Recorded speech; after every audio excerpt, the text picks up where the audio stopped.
have thought after all these years we'd find a way back to the love we left behind.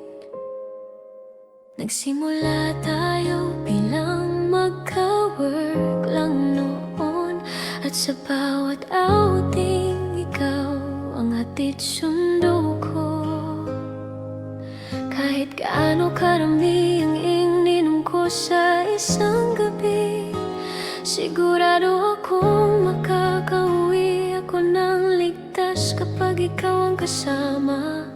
Hindi ko alam na sa simpleng mga biyahe natin may isang pag-ibig palang darating at mananatili sa puso ko. Then life took us somewhere far apart. Nag-abroad ako at doon tayo tuluyang nagkalayo. Wala pa tayong kwento noon, magka-work lang tayo. Pero nang nasa malayo na ako, doon tayo nagsimulang mag-usap. Dante, happy birthday my love. After 10 long years, here we are again. Sa dami ng taong dumaan sa ating buhay, ikaw pa rin pala ang pusong hinahanap ng puso ko. Maybe time was never meant to erase us. It only taught us how to value what we had.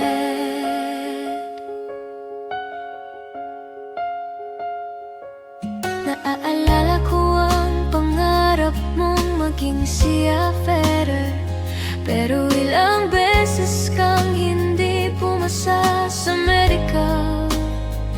Kulang lang ng ilang bilang sa tibok ng puso, kaya sa simula siya'y sabay tayong humingi ng himala. And somehow God answered what we prayed for. Pumasa ka rin at nakasampa sa barkong pinapangarap mo. Baon natin noon ang mga plano para sa kinabukasan.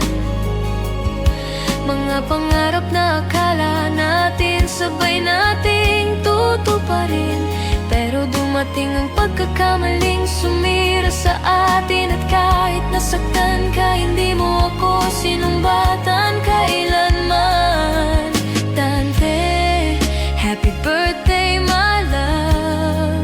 I know I hurt you more than I ever meant to, pero kahit hindi naging madali ang lahat, hindi mo ako sinuklian ng masasakit na salita.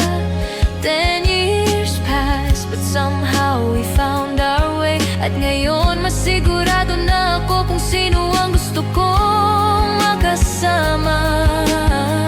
Sa 10 taong lumipas, paminsan-minsan pa rin tayong nagumustahan. Kahit may kanya-kanyang buhay, may bahagi pa rin hindi tuluyang nawala. At nang biglang muli tayong pinagtagpo ng panahon, naramdaman kong baka ito na ang second chance na matagal nating hinihintay. Hindi ko na gustong sayangin ang pagkakataong ito, dahil sa pagkakataong ito, ikaw na ang gusto kong makasama hanggang pagtanda.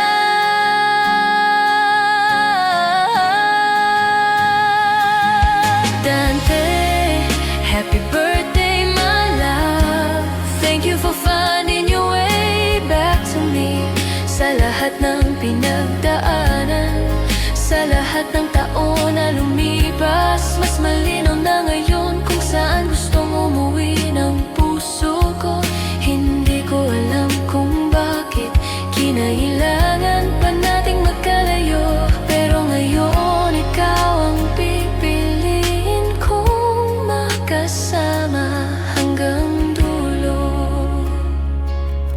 10 years apart, but our story never really ended this time.